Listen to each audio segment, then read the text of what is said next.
Awesome, awesome, awesome. Welcome, ladies and gentlemen, to the Crypto Rejects Telegram. I'm joined here with Chris from Vault Finance. I'm sure most of you know who Chris is.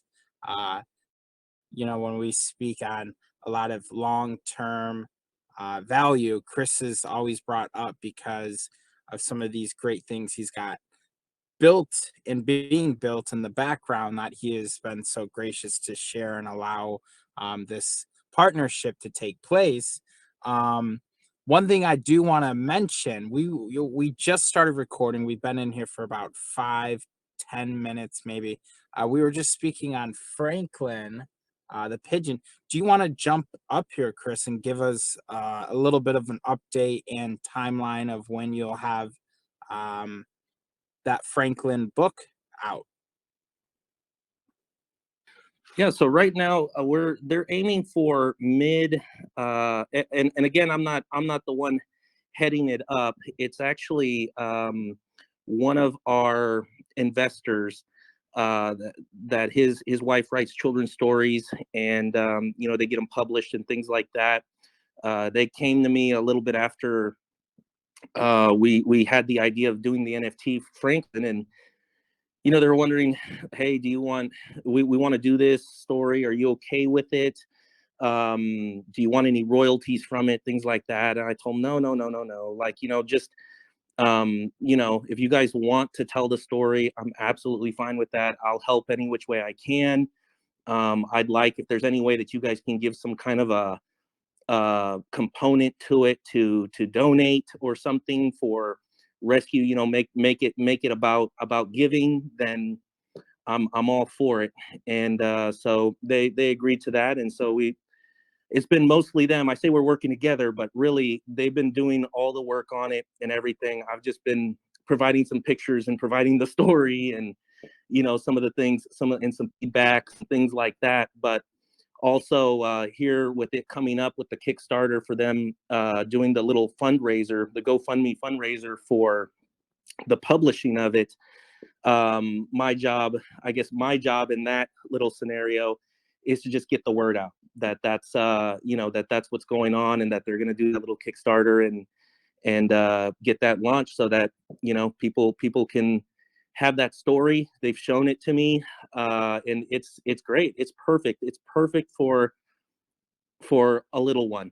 Pretty much, it's a really great. It's a great story. It was a great experience for me, but they did a great job not just telling the story in an easy to understand way, but in a way that I think kids can take away, that they can care for someone outside of just their family or something like that. But also too, when bad things happen to you and you're hurt or whatever, like Franklin, good things can come from it. It's not the end of the world. There can be a silver lining. There can be something better for you just waiting right on the other side of it. And so I thought those were some really good morals to the story, and I'm really excited to see it. I'm definitely going to get me one. I know a lot of people are going to get themselves one.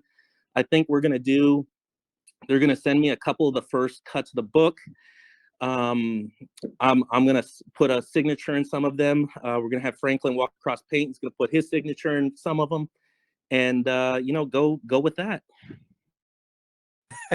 That's awesome. You're gonna look like a wannabe rapper from 2008 standing in front of the mall trying to sell these books. You're just gonna be posted up trying to get everyone to buy them.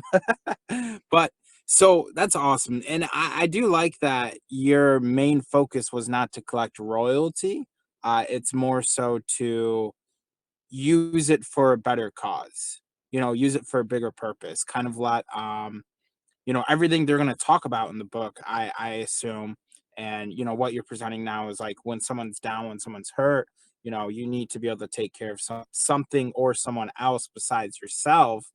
um so that's really cool. That's really, really, really, it's good to hear, because sometimes you get caught up in the moment. And I don't really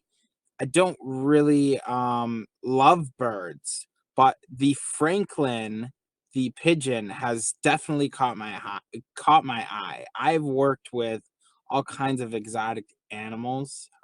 You know, that was my prior business and passion before, you know, I transitioned over to Web3 and all that.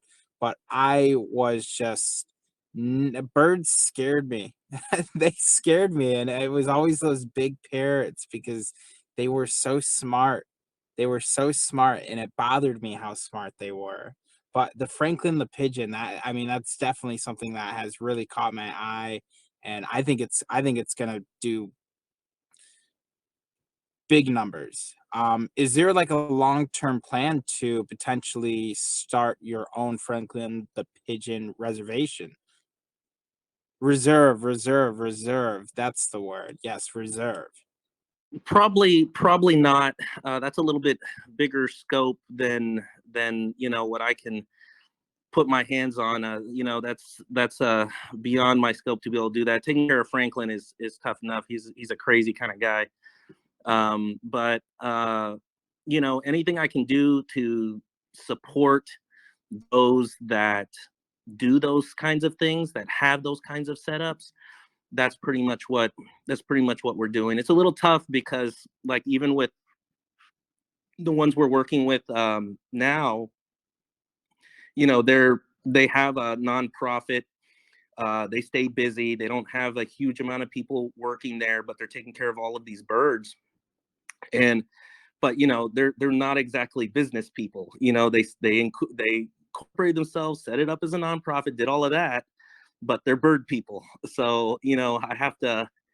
It takes a little bit of patience handling the business side of things with them when they're bird people. But I don't think that's something that I'll particularly go into. But I mean, I will support those that do have their hand in that, in taking care of birds and stuff. Because like I said, on a daily basis, Franklin's my wingman, and he's been a blessing.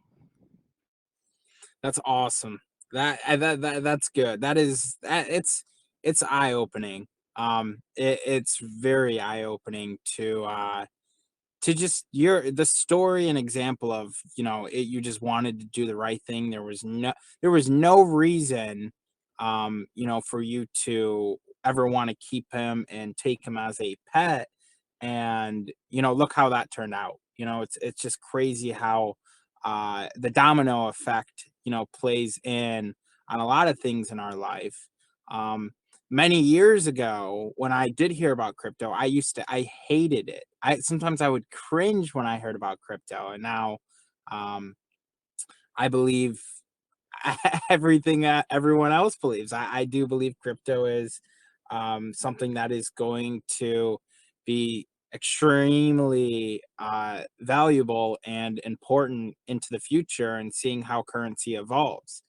So it's crazy how things like that kind of play into the domino effect. But I'll go ahead and get started on some crypto rejects related information updates.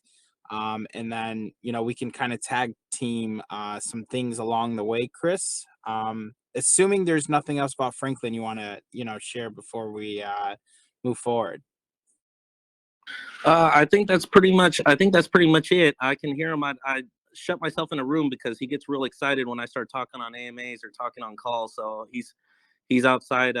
He's outside the door acting like he's an owl right now. He's hooting at me. So, but no, I think uh, that's pretty much it. awesome, sweet. All right, so we are going to have another update to the website, the Crypto Rejects website. There are a few things that we want to add. The first one, which is what most people are waiting for, we will have the staking platform leaked and revealed, and everyone can go in there, do a lot of research, go check out the platform, start calculating, putting things together. These are probably as set in stone numbers we've came up with yet. That probably won't be revealed for at least another 2 to 4 weeks. But it is right around the corner. That's what we've been working on. Um, Another thing, our Discord will be live April 1st. And on April 1st, we are also going to have a special surprise. And no, it's no April Fool's joke, none of that. It's just the way it's going to line up. On top of that, we have just um, hired someone in the back end to run a large scale social media marketing um, aspect of the project. We started with Instagram and Twitter. We don't even touch the Instagram.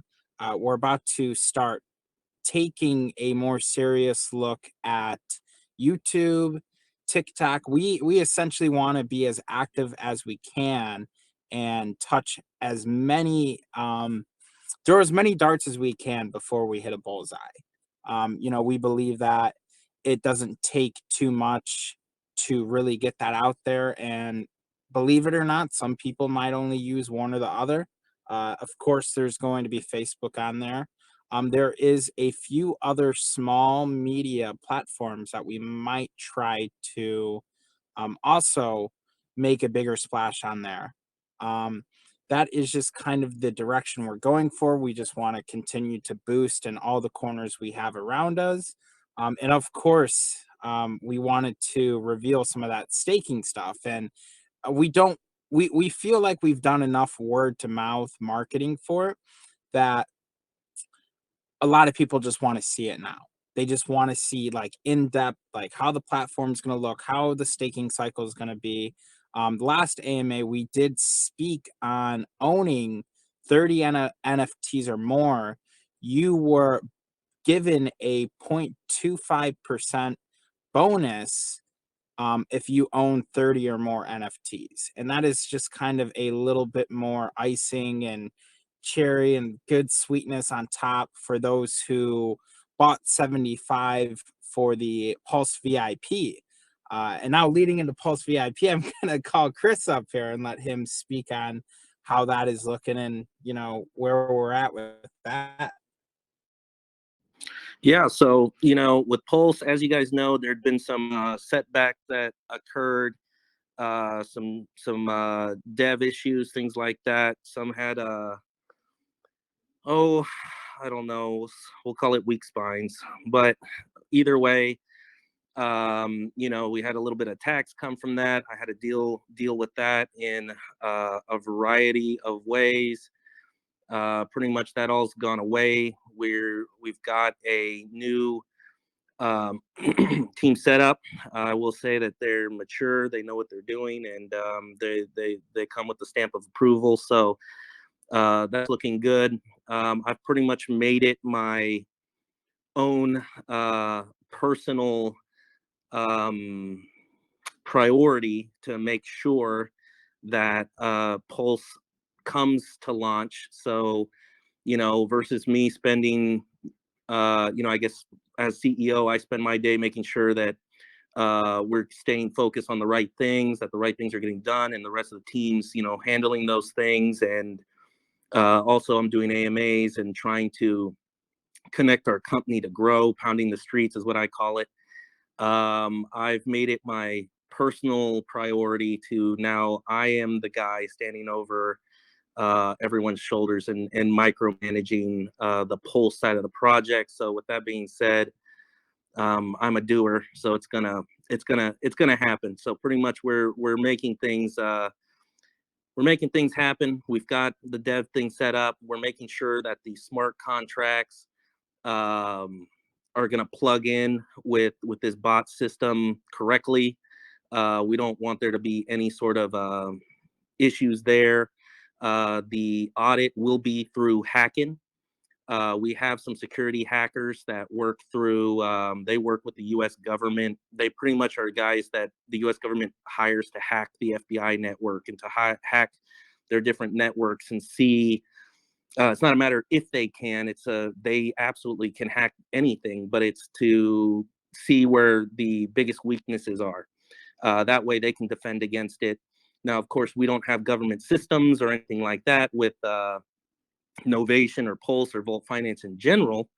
But, Pulse specifically, as we move as we move forward, and we go from 3 to 5 million on this platform to, let's say, 80 million on this platform, it's going to become imperative. We'll start to draw the attention of wolves, and it'll be imperative that we raise that standard. We raise the that standard that it would take for something like that to happen, a hack.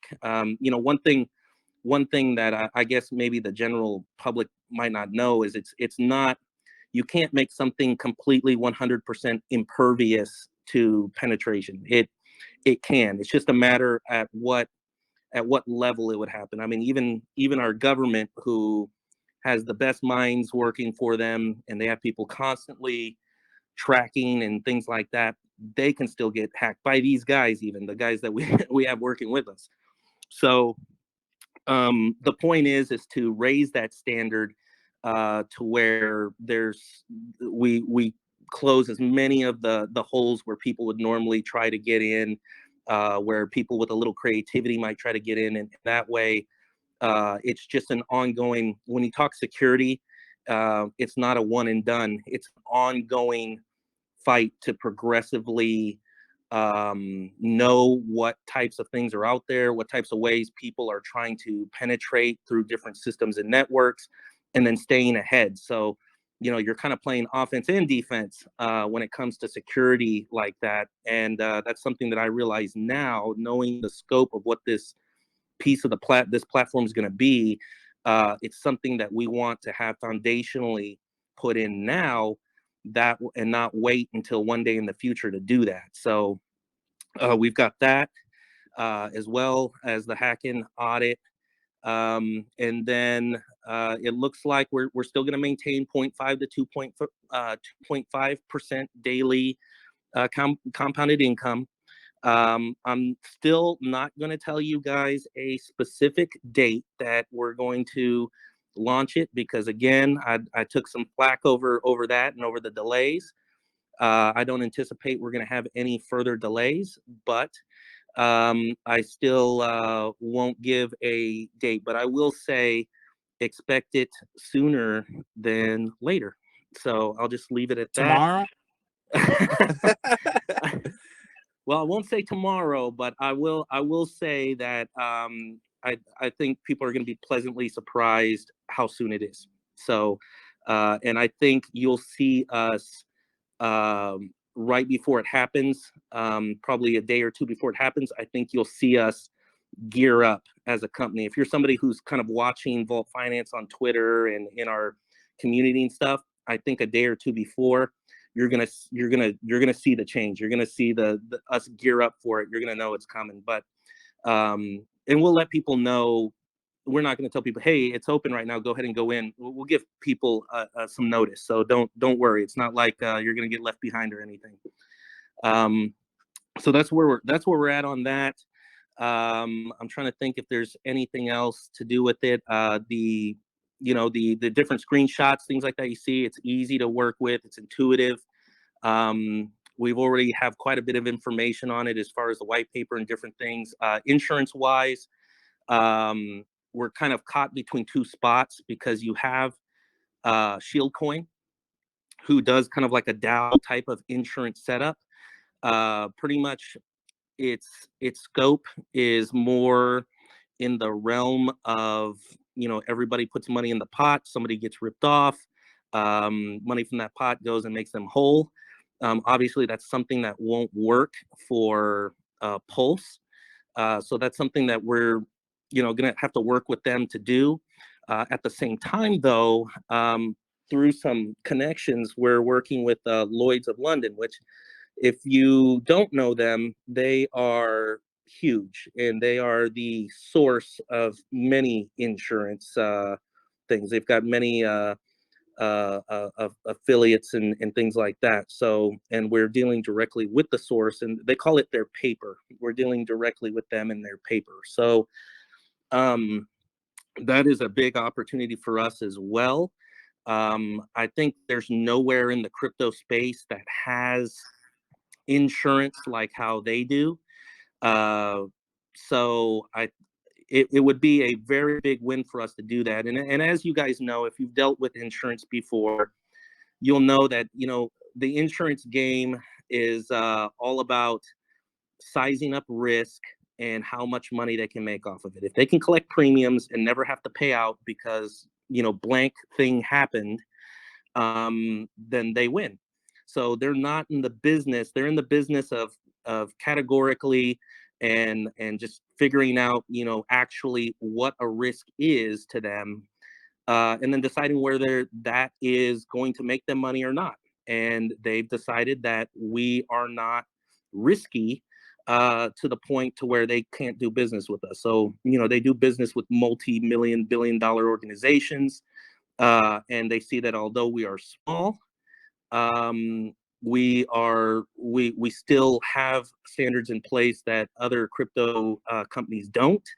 We're doing things that other crypto companies are not, and they stand behind what we're doing. So from me, that's a really, really big deal. And I think for those that understand the insurance aspect, know that is a very big deal. So we're working with them on that. Just the thing is with Lloyd's of London, it's a bigger operation because obviously, since they don't do business in the crypto space, we're going to kind of pioneer that type of policy with us. And from having multiple talks with them, they are not looking to hand this out to everybody. So I think what deal we may end up striking is everyone who comes through them or comes through them for insurance will have to come through us. And we're going to set a standard. And with the investors' help, it's going to take you investors as well. I'm going to have to lean on you guys as well because I'm only one platform. But what I want to do is I want to set a standard in this space, in this DeFi space, where every project or crypto company is incorporated like a business, like it should be. Everybody is doxed in KYC that handles any of the money or on the core team. Everything that's done has an audit. Everything that's done is backed by security that they are maintaining security. An audit is not security. We're talking real security and not reactive, like after you get hacked, like Certec. I'm talking proactive security, that you are actively making sure that you're creating safety for what you're doing and for the money that you're holding that are investors. Because, me, just like you, I don't want to hear, oh, sorry, we got hacked. You lost your money. No, no, no. That is not going to be acceptable anymore. And then a insurance piece that can make investors whole in case those other stops are penetrated. So we're trying to maximize protection, not just transparency, but protection in this space for investors. And so that's going to take investors' help. That's going to, that's something I can do for Vault Finance. That's something I can champion, and on a big scale. But ultimately, it's going to take the investors yelling at other places they're invested and say, "Hey, you need to protect me." That is the standard, and that's what I require. And that will, that'll create more protections in this space, more transparency. And so, that's something in the background. I'm juggling a lot of different balls, but that's one of the balls that I'm juggling when it comes to uh, ensuring and making people feel safe in the space.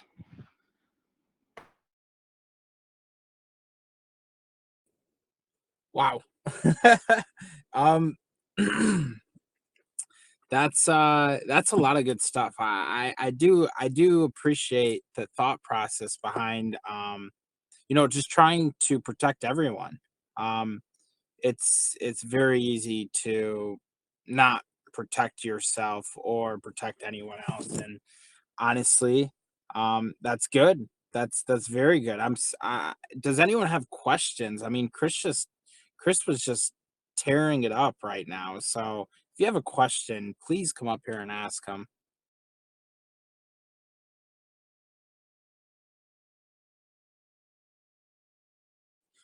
Okay. Well, it doesn't sound like we have any questions. So you essentially you want to target a mass a mass production of KYCs. You essentially want to see everyone in this space get KYC.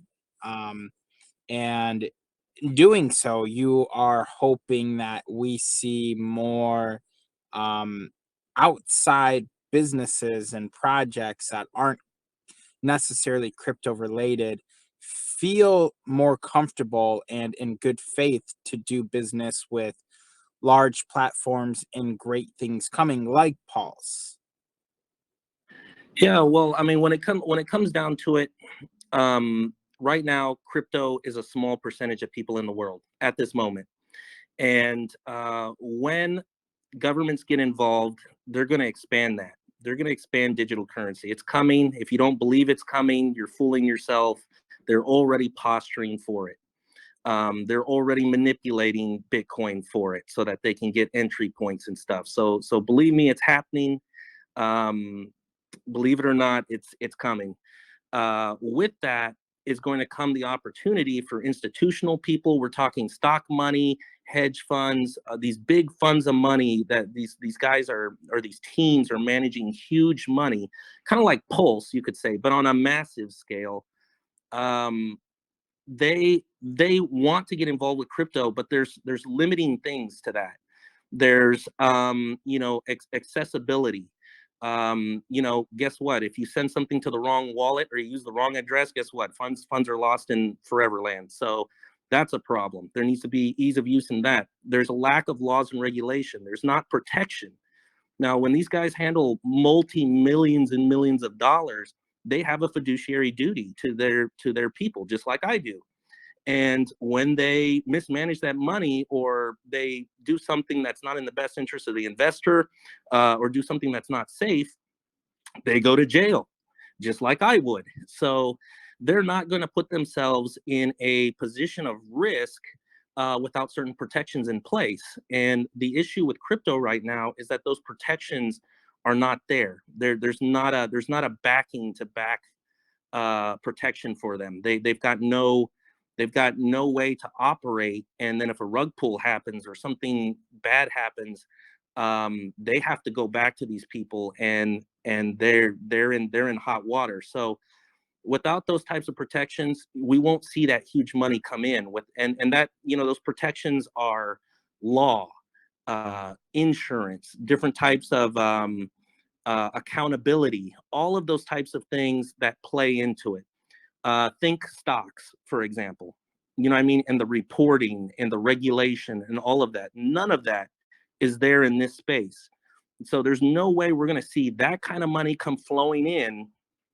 And we're all competing for the same dollars that are floating around. Now, is it growing? Yes, it's growing.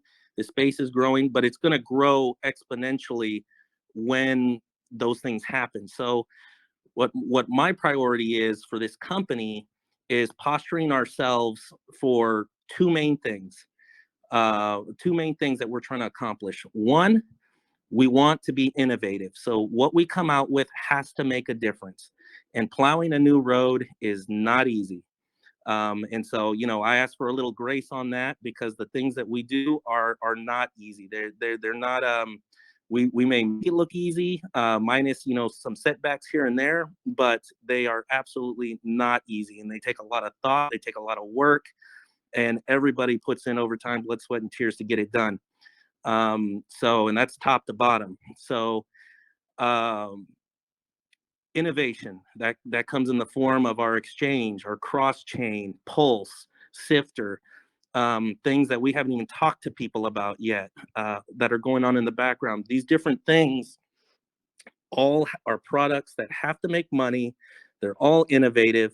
And they're all going to make a difference for the companies and for investors, whether that's in the realm of safety, security, and making sure you stay whole and protected, which is what I'll call defense, or offense, which is going to be you building your wealth, which is either through trading, through having tools on your tool belt to make you have more information at your hands to monitor, trade, whatever the case is, or your investment portfolio itself, helping grow that. I can't grow your SafeMoon bag, but I can grow your Vault Finance bag. So those are what our goals are in the big scheme of things. So you'll see us working in the realm of security and in the realm of the safety and insurance and that type of side.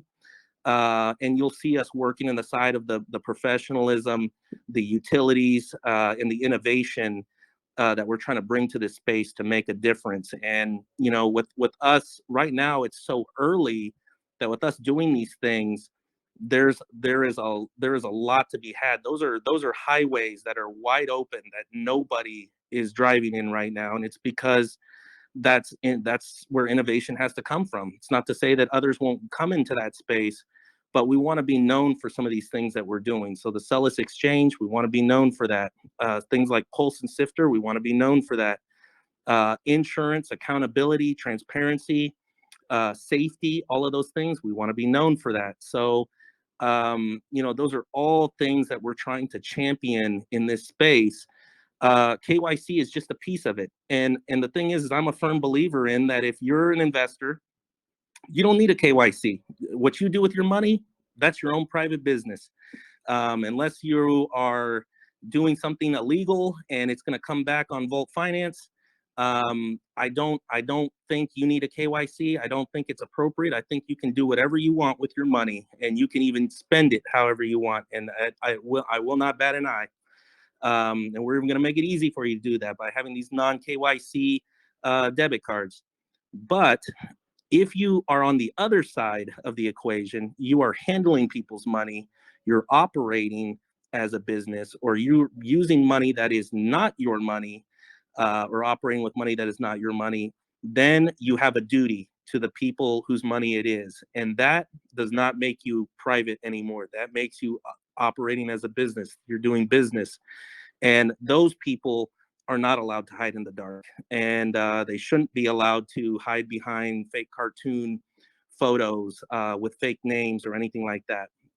And that's just business. Maybe in this space that flew for a hot second, but that's not going to be the case going forward. And so we're not going to allow that for us. People we do business with, we make sure that they hold to that standard too. Some of them kick and scream and do it anyway. Some of them walk away and go, well, we're not going to do it. That's fine. That's okay. Either way, it's what the future holds. So, that's my stance on KYC and kind of where our focus is in general terms, because those two areas I think are really what's going to make the biggest difference in our neighborhood.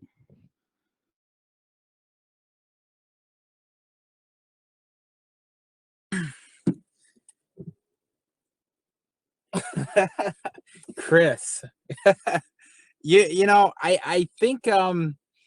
think you're really onto something. And I've always believed this. I mean, I don't have, nearly the relationship that I have with you, with Ross or Mason, people in your corner. But from what it just sounds, you are in charge of this, and you are the micromanager of Pulse now, and you are taking all these big steps forward and developing all these fantastic utilities and platforms, further beyond just vaults.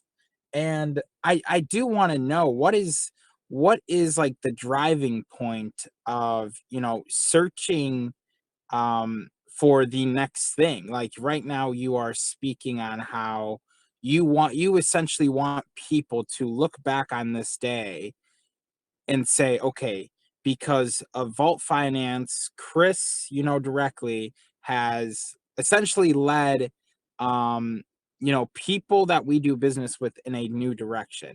We've led them into safety and security, and you want to be a staple figure in how that looks. Almost like setting a trend.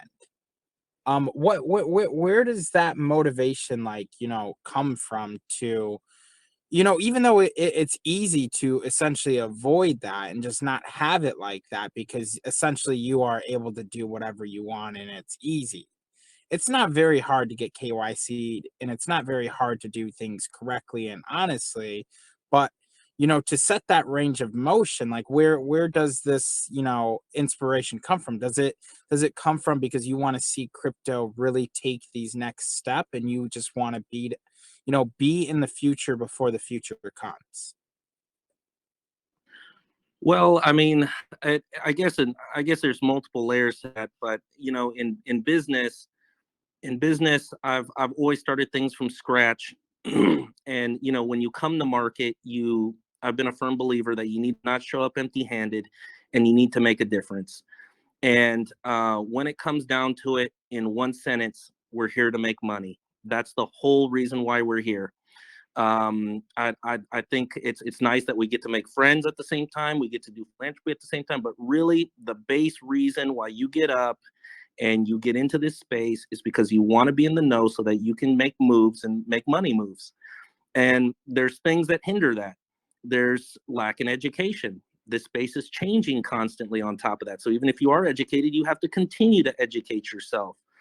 There's safety issues. There's regulation issues. There's people running companies that have no clue how to run a company. They don't even know that they're running a company. And I was in a space yesterday, a Twitter space yesterday, and we were talking about this. And one of the questions that they brought up was how to make revenue in this space. And it was baffling to me. If I could have gasped or did some kind of set everybody on fire emoji, I would have, because their whole thought process was, well, start a real world business and then funnel some of that money into the Web3 space and into your crypto company. And I had to. I just could not keep my mouth shut. I had to raise my hand and say, guys, it's not that hard. You just don't build something because it's cool. Don't build something because it looks nice. Build something because it actually is going to make a difference. It's actually going to do something for someone. And not only that, it needs to make money. Period. End of story. If it doesn't matter how cool it is. If it doesn't make money, why are you using investor funds to do it?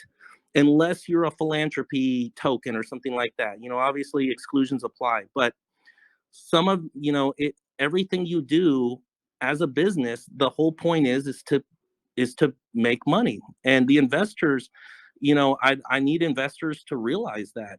Our investors do, but investors in general need to realize, how does this company take my money and make me more money with it? Period. Not, am I going to get a hype pump and then sell at 4x? No, don't worry about that. How is this company going to take my money, use it, and make more money with it? Period. If you can't answer that question, and if they surely can't answer that question, and if their answer is billboards and sending a Tesla into space or whatever, then that's probably not the right answer. So, you'll find that everything we do comes down to that. If it's not something that makes you money and return on your investment directly, if it's not something that feeds back into the Vault Finance, the market capitalization of the token itself to grow the value of the token, or if it's not a tool that helps you with education or to make money, a tool on your tool belt so that you can do a better job making money, then you're going to see that we're not going to do it unless it's philanthropy, and in which case, exclusions apply. But in general, I'm not going to waste investor money to build things that don't make a difference, that not something that people want, but something that people need. That's what's important. That's what I was trying to convey yesterday in that space.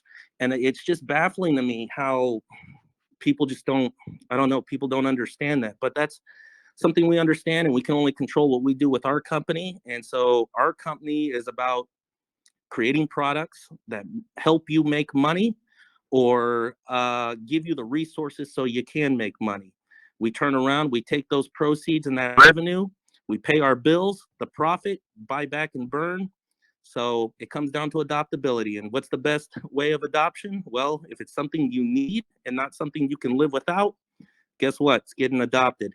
So there is a limitation to that, though, because I can only, with that mentality, I can only appeal to people that are in crypto. So it's to my benefit to make sure that we're in the foundational group of people that not only hold the standard that the big money guys are going to be looking for one day when they show up, but I want to make sure that we are in a position to pioneer these different objectives. When you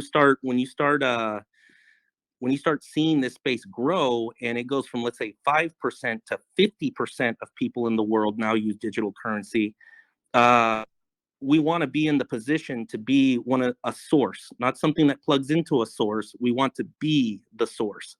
Very similar to, let's say, the internet. Google, now when you search anything, you're probably using Google. Google powers so many different things. They are a source, and it's hard to knock off someone who's a source that's foundationally there from the beginning like that, or grow in like that. And that's what we want to do. So big areas of growth is it's always going to be making money in this space. That's always, if you have a phenomenal way to make money, investors are going to love that. So they're going to want to go that route. But also safety is very important as well too. And there's not enough accountability. There's not enough safety in this space. So that is a wide open space that a lot of people turn a blind eye to. But investors on the daily are crashed about when it got rugged. Just yesterday, an investor was telling me he got rugged out of $40,000. That's unacceptable. That's very unacceptable, and he can't be made whole on it. We're in a space where that's acceptable, and it can't be. So somebody needs to pioneer that, and those are the different things that we're pioneering, and kind of the mentality of how we go about it and monetize it, so that the people who come along with us as investors win. We grow our value, we grow our market cap, and those people who invest in us have the opportunity to see that growth in their pocketbooks.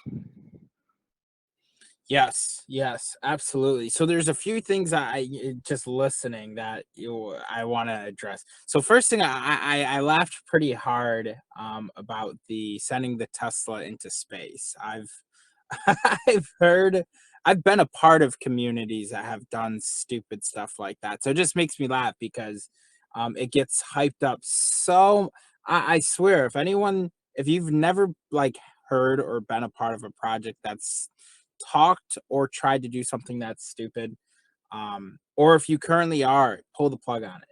Pull the plug on it.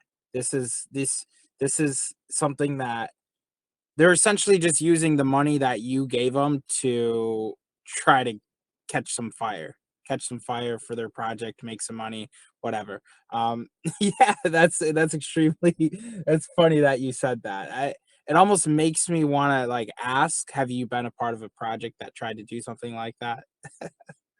Well, I just see those things. I mean, my mind works like I walk around and I see somebody hustling or doing business, or even when I went and saw Jay, and we're in LA and they're running that little street taco stand, and Mhm. I just I just think about the business aspect of it and how much money they're making, how many people are running through there, and stuff like that. And it just I don't know, it burns me when I see money going to waste like that, because I'm a return on investment guy. So what we do needs to either be philanthropy, in which case we're not expecting to get anything back because we're in the giving spirit, which is important too, but also the things that we do we spend money on need to make money, period. I mean, it's not, your business is not sustainable if you can't make money. When you're spending money can't just go out, it has to come in. So when I see people build a rocket and strap on a face to it and blah blah blah and hope to get Elon Musk's attention, or I mean, they're just throwing up Hail Marys like that, and people's good money is going to use like that. I mean, that's fine. If you want to put your money into something like that, that's absolutely fine. Yeah, But if you're just don't looking to make ask Win money, don't Lambo. cry. Yeah, Yeah, don't cry when the when nothing happens when it's all said and done.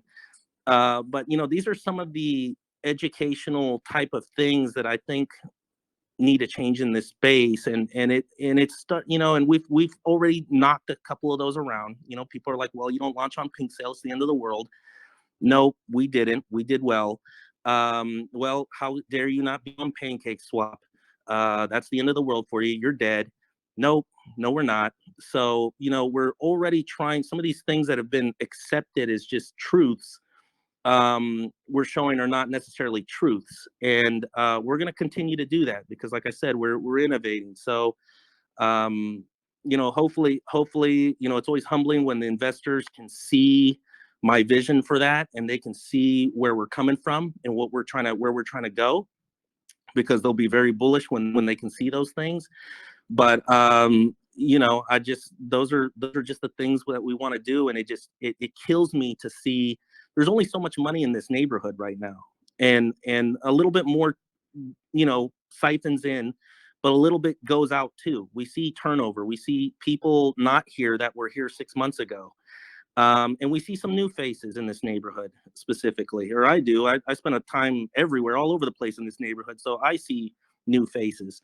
But uh, it's not an easy space, and we need to, as a neighborhood, stand up for what we actually want, because you guys are the investors. You hold all the power. I can't build anything without any of your dollars, and you get to be the ones to pick and choose where you put that dollar. And there's only so many dollars in this neighborhood, so either you put them into Rocket Man, or you put them into a company that's going to make you money. Either way, we're all vying for that same amount until you know the big boys start to show up. And so right now you see acquisitions going on, you see some getting absorbed, this and that, but ultimately we're all vying for the same investors. And so if you're going to bring something, you better bring it, and it better make money. absolutely. One thing I did wanna I'm not sure I I understand. did also want to bring up um is it sounds like you are just looking to um well, hold on. Before I say that, one thing I always tell people in real life that aren't crypto people, I always say crypto is the wild west. It is the wild west because you can almost do whatever and get wherever you want with enough determination. Rather you want to rip someone off or start something legit, you can do one or the other. And there's almost no one there to stop you from doing one or the other. It's really just up to good faith and good or bad decisions because you can accomplish a lot or you can mess up a lot. But that's just how it is. One thing I did want to bring to your attention, though, when you're speaking of security and these people that have those dump and pump tokens, from what I believe, actually, I don't believe, I know factually that there is still a realm of projects, or not essentially projects, but well investors that you can go out essentially acquire to help them fill your liquidity at launch, so people see that it's a project with provided liquidity, there's money floating around, oh, it's supposed to 100x by Tuesday type of deal. Would that not be a good area of crypto to start at, that maybe not necessarily these developers, but those people that are willing to do the dirty work to feed those developers? I mean, it could be. We were fortunate enough that A lot of people saw the vision. We didn't launch in the most beautiful environment. It didn't matter to me because I knew that we were going to bring it no matter what the economy was.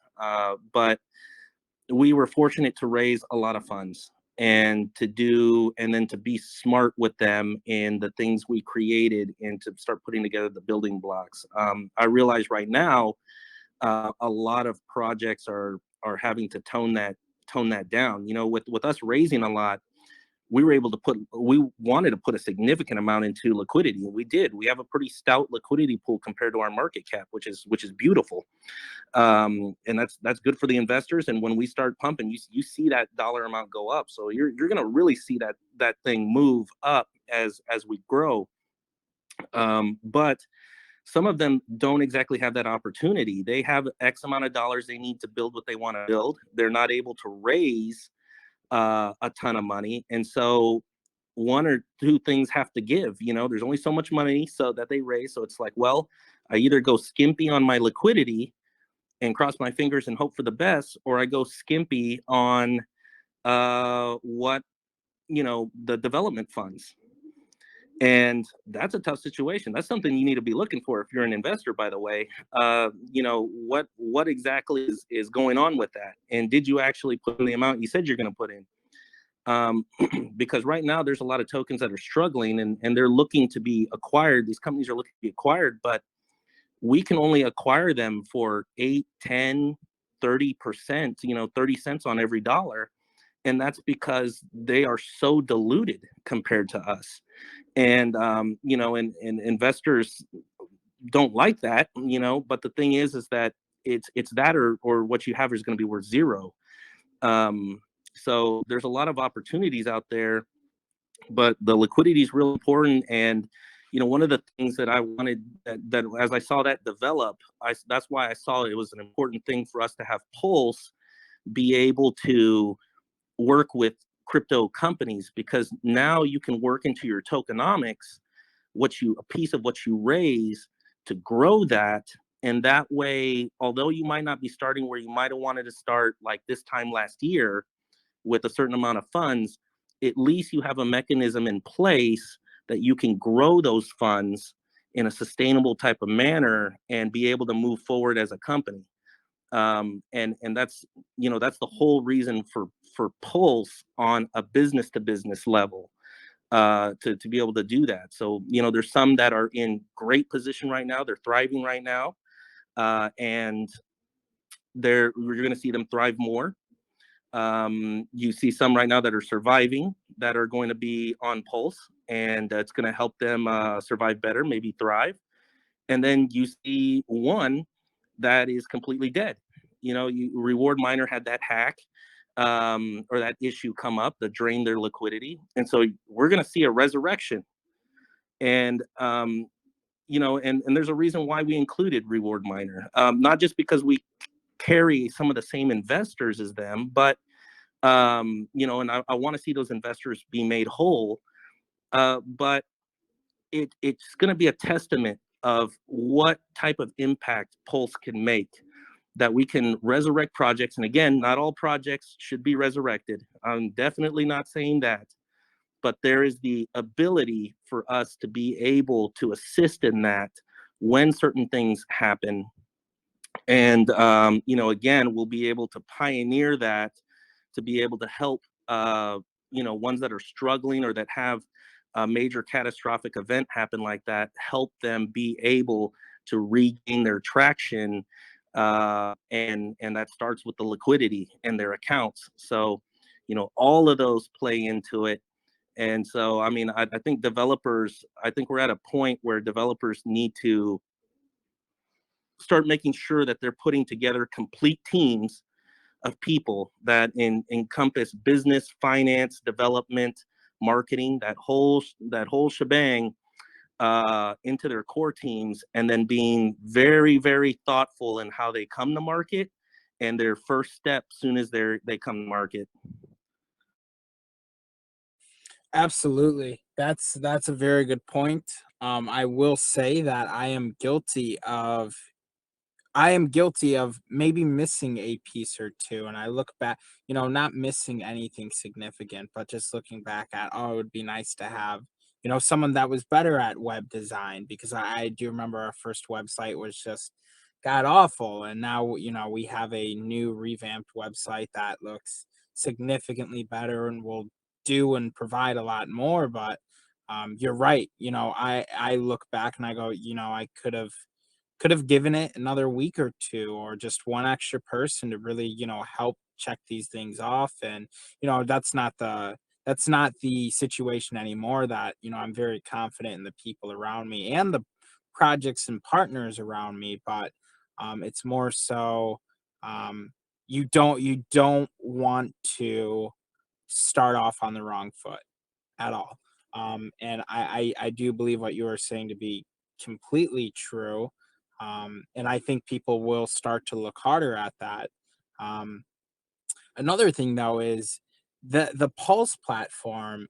I feel like every time we speak on it, it just sounds like it's just there is another promising aspect about it that you are sharing, and it sounds like that the insurance company that you are working with, this is set to be more secure and almost a little bit better than what you were originally anticipating. I believe you were looking at a different insurance company, and if I'm incorrect, you can correct me, but it does sound like you are actually taking an upgrade with this new insurance company. Well, it's something that we're taking into consideration because obviously we spoke to Shieldcoin first, and I'm by no reason not giving them an opportunity or anything like that. But again, Shieldcoin probably goes through, and I don't know. So this is all what I'm about to say is just personal opinion assumption, but they probably go through a broker. The broker has a source, and that source is probably Lloyd's of London, because they are the one carrying the big stick. So we just went directly to the source, and we're talking to the source. Now the source may not care about us. We might not be big enough worth their time, but again, through connections, a lot, sometimes it's not what you know, it's who you know. So those connections can give us opportunities we otherwise wouldn't have. That's what's really important about my job. Um, and so being able to work with the source can not only get us better, there's no taxing or dollars being added down the line, so we can get it cheaper, but it gives us the opportunity to pioneer something that's going to be specifically for this space, not just what we need, but what other companies may need moving forward, especially when we're trying to set certain standards. So there's a lot of opportunity.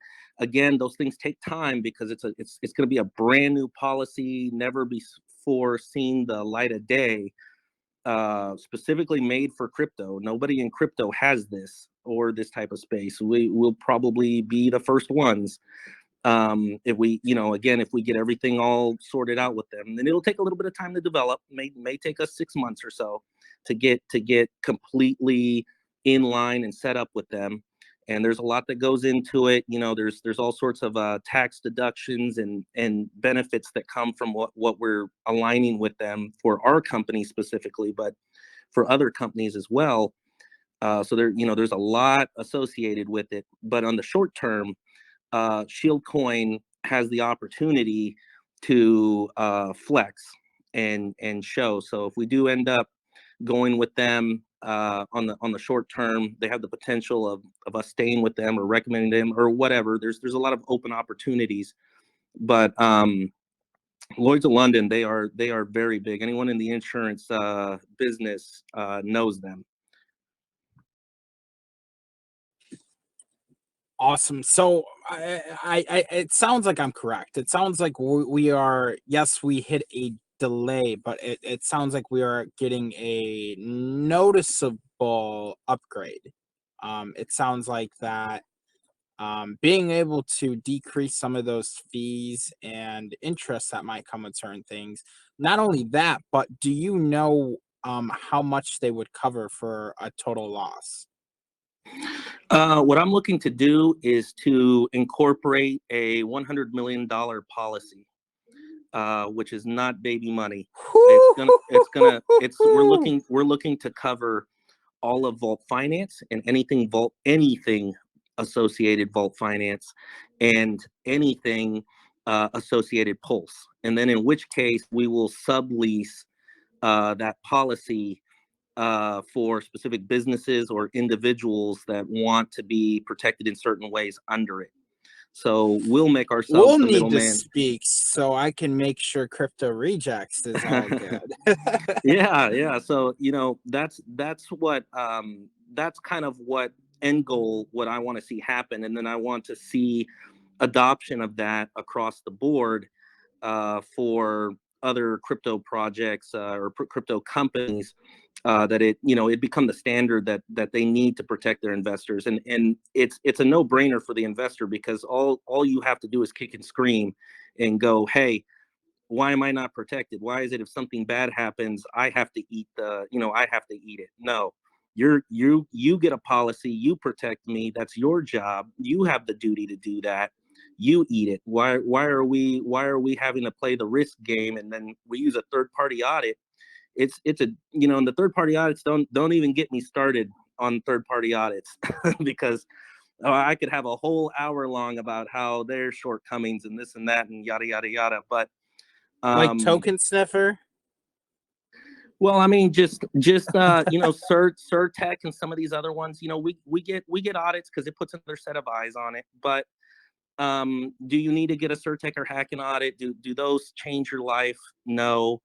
Do they just run it through their machine or do their little security and have a person eyeball look through it? Yes. Do they miss things? Yes. But I find it laughable that Certec, for example, and again, I don't want to hate on Certec too much, but they do audits, and then they proceed to do announcements of how that company that they audited had some kind of a hack to it or something. So it's like, here's the security of the contracts we did for you. Oh, and then here's where here's where bad things happened. So, and they offer it almost like it's a service announcing that.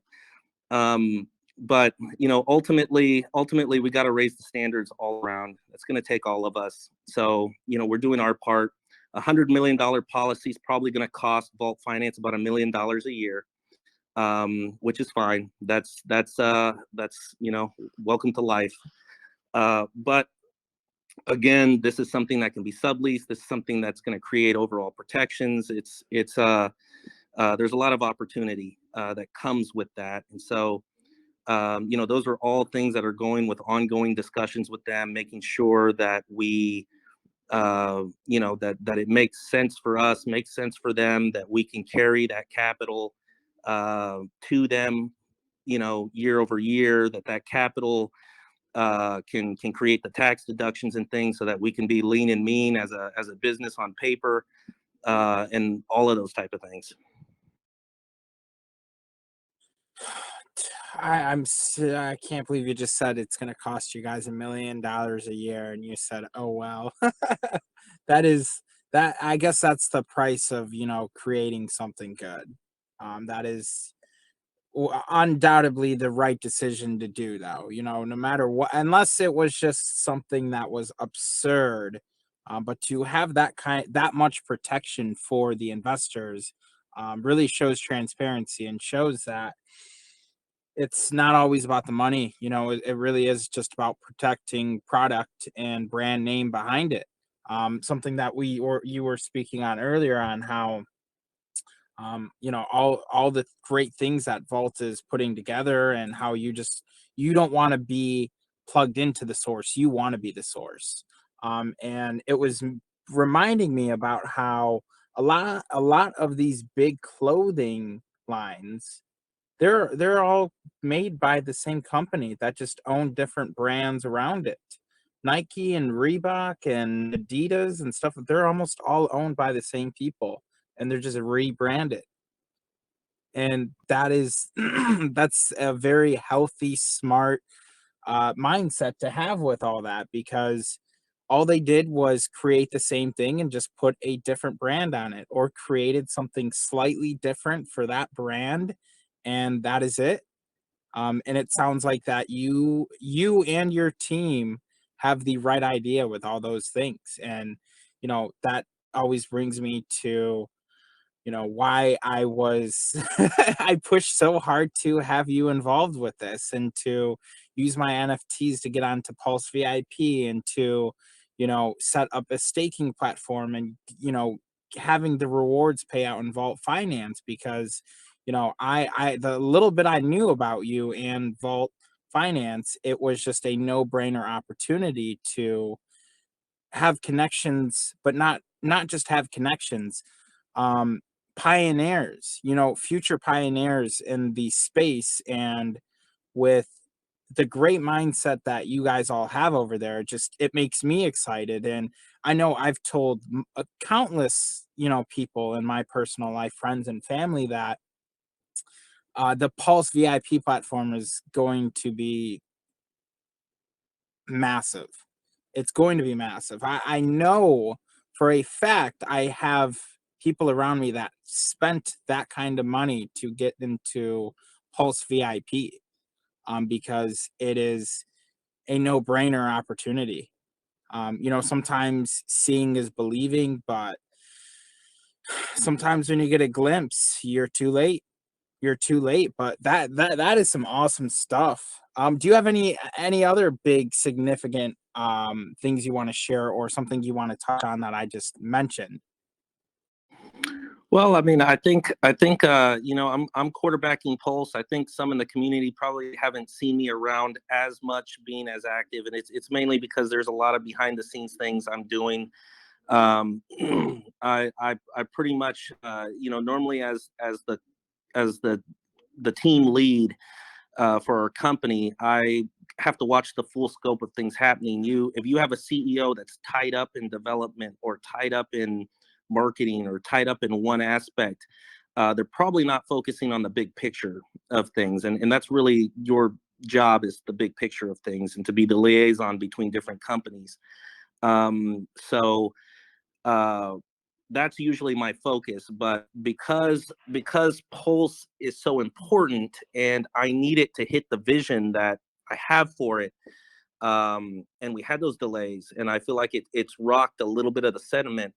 Our team is holding down the fort, watching the overall things, and then I pretty much have grabbed Pulse by the reins, and I'm gonna yank it. I'm gonna yank it to the finish line. So usually when I get, if you guys haven't found out yet, I'm type A. I'm obsessive. When I got a goal, I go after it. So usually when something becomes my task, it's my baby day and night. And I think that's why I'm a doer. Things get done. So Pulse has become my baby. So we're definitely, day and night, we're taking care of that baby. So expect to see results. Expect to see it hit sooner than later. Granted, it was pretty close to the finish line as it was when this stuff happened, but we're getting everything. We're throwing, we're getting everything together. We're building a complete ecosystem so that people can show up. They can make money through different mechanisms, whatever works for them. Set up whatever strategy they want to set up with their investing. Decide what's trading. Decide what's their long-term portfolio hold. Then turn around and bring it to a debit card. Spend what they want to spend. Reinvest what they want to reinvest. I mean, the full freedom of what you want to do financially. And then once we are able to put that backing of the insurance, you can do so in safety, 100% safety, and be, feel good that if something were to happen, you will be recouped on it. So that's a safety you can't get anywhere else in this space, and that's what we're trying to do, and that's what we're trying to make the standard. Awesome. That's some awesome stuff. I do believe that once we get closer, we're gonna have to jump on here again and then start speaking on some more of those great opportunities. I know there's always good opportunities with you. So if you guys are looking to get onto Pulse VIP or know more about Pulse, be sure to message Chris directly. If you are also interested in Pulse VIP, you could go ahead and mint 75 NFTs. But as of right now, I want to encourage everyone to continue to do their own research. I do believe that someone that understands and looks into projects, if I was to give them $1,000, I believe that they would turn that $1,000 into more than what it would if I gave someone $10,000 and they did no research at all. So knowing is the most important thing. Um, Take this very serious. Um, Anytime you are playing or moving money around, even if it is as little as $100, make sure you are confident and you really, really, really know what you're investing into. Because, like I had to learn long time ago, if you say you invest and someone says, "Oh, and what?" and I say, "Oh, the airlines," and they go, "What airline? Why did you invest in the airline? What is the airlines?" And I just sit there with this stupid look on my face, like, "Well, cause yeah, no answer." So just always make sure you do your own research. Um, Chris, always a pleasure. Do you have any closing points?